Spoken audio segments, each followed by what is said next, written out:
Hey there, and welcome to the Flourish and Health podcast. My name is Stephanie, and I am so glad that you are here. First, I want to say that this episode is represented by, well, me. I want to make sure that you have the flourishing guide that I have created for you. It's a beautiful guide with 10 different tips of ways that you can step in and have a flourishing life. So all you need to do is jump into the show notes or respond to this podcast in the comments or somewhere, however you need to reach out to me. But let me know so that I can make sure to get you that flourishing guide. So just fill out this quick, simple form and I'll make sure that I get that to you. I put a lot of love and care into that. So I want to make sure that you have that free gift from me. So as we are continuing in this series in July, I have just had a lot of fun putting things together and really thinking about that self-care piece. And I really find that that has been an area where I'm very passionate about. And so I'm going to continue on this series a little bit, and it kind of jumped into a series without even realizing it. But I thought, let's talk a little bit more about this self-care and how we can implement this into our lives so that we are learning how to take care of ourselves and all the things that are in front of us. So, hi, and welcome to the Flourish and Health podcast. My name is Stephanie Book, and I am so glad you are here. My hope is to help others see their life beyond where they currently are right now, move away from places where they feel stuck, and empower them to move into a flourishing life. Together, we will learn to recognize our true identity in Christ and apply a reframed mindset to combat the lies that we've been believing about ourselves. We will walk the journey of flourishing in our health, in mind, body, and our connection with God. I'm so excited to walk this journey with you as we create new habits of thinking and turn toward a life that is flourishing.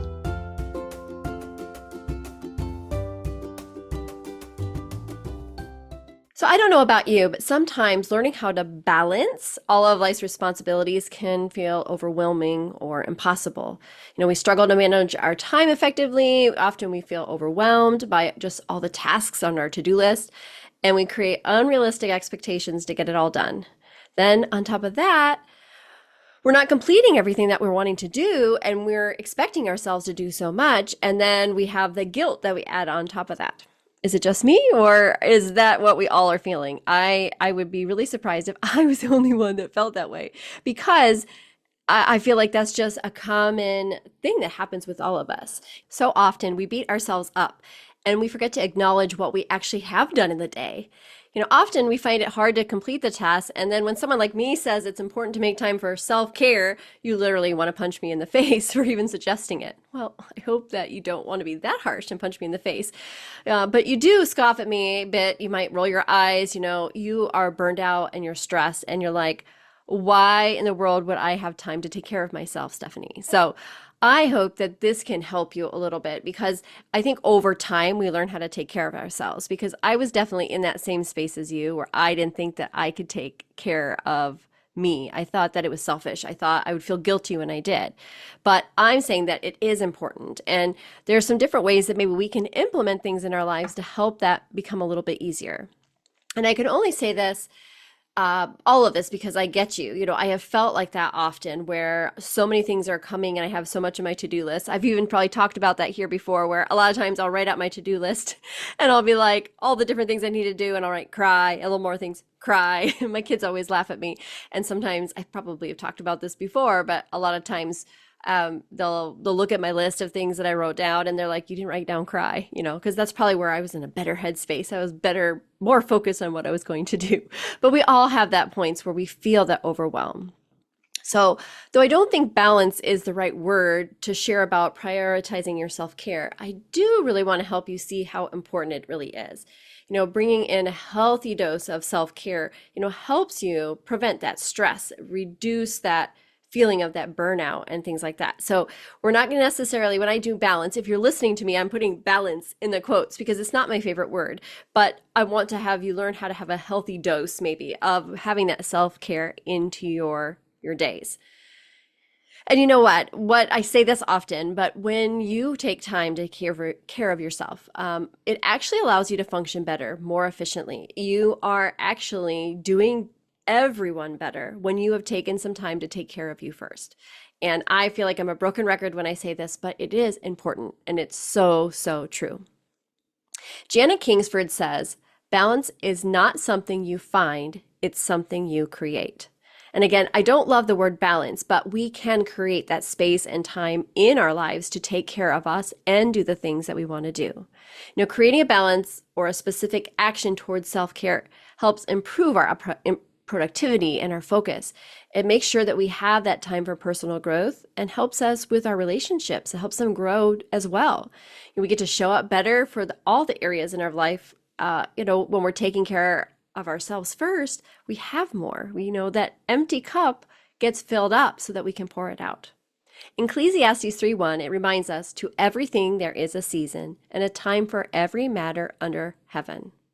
It's an essential reminder that life is made of different seasons, each with its own priorities and responsibilities. We may be in a season right now where it doesn't allow for much time, maybe as much as we would like to a self-care. There are times where, yes, you've got a lot of things on your plate, and so you might not have a lot of time to refill your tank, but you can still do a little bit.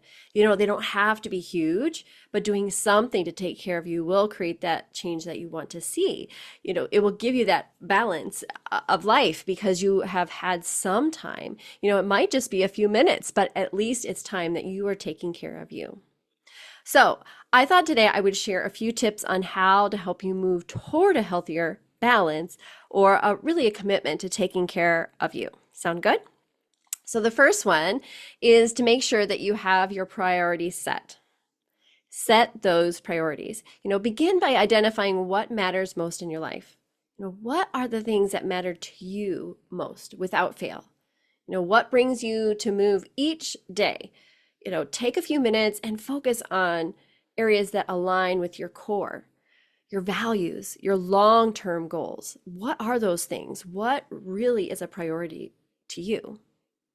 The key is not to prioritize what's on your schedule, but to schedule your priorities. That's by Stephen Covey. Oh my goodness, so much wisdom there. Instead of us always scheduling everything, our priorities around everybody else's, we want to make sure our rocks are in there first. What is the most important? Those things go on your calendar. Those goes in that space first. Then you can add those other things in. And taking care of ourselves needs to be a priority so that we can, like I said, show up for others, those that we care about even more. So I want to make sure you and your growth and well-being is on that list. My friends, you must understand how valuable you truly are and see how investing in you is essential. It is a must. And so I want to make sure that you know your priorities and you are one of those priorities. Okay? Next, once your priorities are set, they're aligned with your core values and your beliefs, the next step might be a little bit harder. Maybe a little bit harder for you. Are you ready to hear it? Learn to say no. I know it's hard for so many of us to say no. You may care deeply about those around you, and then you put aside those priorities that we just spent all that time working on, and you feel like that's not going to matter because you need to help someone out or put aside all that you care about to please those others. Anybody else do that? I know that I have. I've definitely been guilty of that. And now sometimes I know that there are times when obviously you have a priority to take care of your kid and they throw up, you are going to have to set that aside. And I get that. So I'm not saying like crazy situations where you need to set aside something that was scheduled for you. But my main thing is saying those priorities, that general rocks, those things that are most important to you, those need to be set. And so when someone asks you to do something, you want to make sure that those are aligned with your priorities, with those values, with the things that are the most important to you. And I get you. I know how you feel. I spent so much of my life doing all the things for others and not allowing my priorities to be the first to measure. Before anything, before saying yes to something, I was like, boom, I am going to do it because they asked me to. I wanted to please them. But I'm saying you should never say yes to something until you evaluate what you're yesing and if there should be more or less of that, if it really is the right yes. Protect your time and energy by setting those boundaries and learning to say no. This can help overcommitting and feeling overwhelmed. When you have set those priorities, those rocks are set, then you have less room, right, for what's not going to align with those priorities. In Proverbs 4:23, it says, "Above all else, guard your heart, for everything you do flows from it." We want to guard our hearts, we want to guard our minds and our schedules as well. I heard a tip recently, learning to say no, that it might help you. I thought it was really helpful. So when someone asks you to do something and your immediate response isn't yes, not that you should always act immediately on every yes that comes your way, but if it's something that you're not quite sure, like if you're hesitant, like if it's something you've been waiting for, or they ask you, I'm like, yes, you're so excited. But I'm talking about when people ask you to do things, and every day we get asked to do things, right? I would suggest, this is what I learned from this thing I heard the other day. And she suggested that, say, hey, thank you so much for asking. Let me look at my calendar and I'll get back to you. That is a perfectly good response. And that is fine. And so you can give that time. You can look. You can have that time to pray about it. You can give you time to evaluate. Is it aligned with those priorities or those core values that you have set? Is it going to fit into the schedule that you've already created for yourself? Give yourself a little bit more time. And then it's okay to say, hey, you know what? You don't have to give them a reason, and just say, thank you so much again for asking, but it's not going to work into my schedule. Thank you again for asking. And then that's it. You don't have to give a reason why it's not going to work for you. They don't need to know, whether it's because you scheduled yourself self-care time and you're going to take a bath. I don't care. It doesn't matter. They don't need to know the reason, but gives you some time so that they see that you are ownership of who you are, of your life, of your priorities. And really that shows a message of like, oh, like she's got it together. She understands that what is priority to her. So, and they might feel upset, and it's okay. You know what? They'll get over it. And most likely they'll ask you again another time. So I think that it's a good practice. It takes practice, but I think it's definitely good. And it's one I'm really learning how to do. So I say, try it. Next time someone asks you to do something and you don't have that immediate yes, resist the urge to people please and just take that time. Say, hey, let me look at my schedule and I'll get back to you. Okay? All right. You're doing great.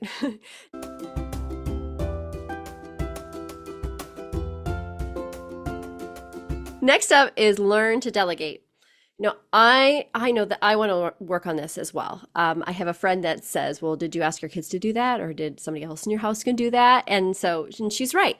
I tend to be one of those people that just does it themselves. And often there are things that I am doing that somebody else could do. And so learning how to delegate that is a big, big part of that self-care. Learning how to take tasks and change those responsibilities over to someone else, release that control a little bit and say, hey, would you help me out with this? What about this? Making sure that you are finding ways to include others in your life and give yourself that time of self-care, and maybe not so much overwhelm and pressure on yourself, because most likely if they can walk and talk and do regular things every day, most likely they can do something to help you, to lift a finger to help you. Like even your kiddos can pick up their toys and put them in the bin. They can dust. They can do different things. Even if they're really little and they might not do it perfect, you can show them early how to contribute around the house. Have them collect their garbage from their bedroom, whatever it is, whatever ways. I know some people have them do their laundry super early. I didn't do that with my kids, but there are so many ways. And I'm just talking house-wise with moms, but there's so many different places. Whether at home or work, delegation can lighten your load, allow you to focus on tasks that require your direct attention. Those priorities are coming first. This will, again, it will allow others to contribute and they get to grow as well. Maybe they learn something different. Jessica Jackley says, deciding what not to do is as important as deciding what to do. Oh, I love that. Okay. Next, I want you to do is to write down a plan. I'm sure you're like me and you've at least tried some sort of planning tool or method. But my friends, it's so important to plan your days. If you want to have control and feel less overwhelmed, then set to use a calendar or a digital tool to organize your tasks and responsibilities. This helps to visually structure your day. It helps you know to allocate time in different areas of your life and do that effectively. Those priorities, those rocks that we talked about, have a space. Failing to plan is planning to fail, says Alan Lakin. Whatever you need to do, it's making that plan and taking the time. So, and I've talked a lot about this. I'm not going to spend a ton of time about planning. I know I've talked about it in other episodes and it'll probably come up again, but find a way to write those things down. Have those rocks, those priorities in your schedule first. Know what those are, and then add the other things in. I use a digital calendar, but, even a blank piece of paper or a blank calendar, you can get those anywhere. You can write out what the priorities there are, then schedule your blocks of time to dedicate what is needed for you to do. Then you have so much more of a clear mind. All those things aren't spinning around and you have a place. Okay. And then last but not least is practice self-compassion. Okay. Be kind. Be kind to yourself. Be realistic about what you can achieve. Oh my goodness. Stop making yourself feel bad for completing or not completing all the to-dos on your list, right? Don't look at the list and be like, oh, look what I didn't get done, but celebrate your progress. Take time to sit with the wins and that you've taken time to do. Evaluate them for the next day, and then you'll know, hey, what was the priority? Did I make myself a priority? Did I make these other things, my core values, were they given the attention that they needed? And if not, don't beat yourself up. Just move on. Make that plan for the next day, and then know you can tackle those first. My friends, please understand it's okay to make mistakes and even experience setbacks. This is a learning process, but we get the chance to step towards taking care of ourselves every day. We get the chance to learn, relearn, or learn new habits of thinking, ways of doing things so that we can see that we are taking care of us. Psalm 46:10 says, "Be still and know that I am God." Our Heavenly Father reminds us to lean on Him and choose His peace amongst the chaos. We get to trust in His higher plan. I face my share of challenges and balancing responsibilities and priorities in my life. But when I learned how to make time to care for myself, so much change for the better. This doesn't mean that I don't get overwhelmed in areas, but now I can recognize something is out of line with my priorities. I can then stop and pray and assess, where am I lacking my focus or actions? What's taking me away from my priorities? I can stop and do things differently without that shame or guilt. Just plan out the next steps and move forward myself. There was a time where I felt like I was constantly spinning plates or a tailspin, or I was out of control. It wasn't until I started setting clear priorities and boundaries that I began to find some balance. I learned how it was okay to ask for help and even delegate tasks to help alleviate the overwhelm and feel a significant difference in my life when I would do so. By making these changes, I was able to create a healthier, more balanced lifestyle for me. So remember, we're not looking for a complete balance of responsibilities, but learn how to create some regular focus on self-care for you. You can create more of a calm in your life when you do this. Learn how to evaluate your responsibilities and measure them to your priorities and values. Make adjustments as you go and learn to ask for time before saying yes. Use the many tools available to help you make a plan. Thank you so much for joining me towards this full and flourishing life. If you found today's episode helpful at all, please share it with friends and family who might benefit. Don't forget to subscribe for more insights or personal growth and are on a balanced living. Until next time, please take care and remember you are worthy and capable of living a full and flourishing life you desire. Thanks so much, friends. Thank you so much for joining me as we walk towards this life of flourishing. I appreciate you taking the time to listen and would love for you to take a moment to subscribe to my podcast and maybe even leave a review. Likes and reviews like yours will allow my podcast to be seen by others and hopefully help them as they walk through their own journey of growth. So until next time, please remember that you are amazing, my friend, and you are meant to live a life full and flourishing. Take care.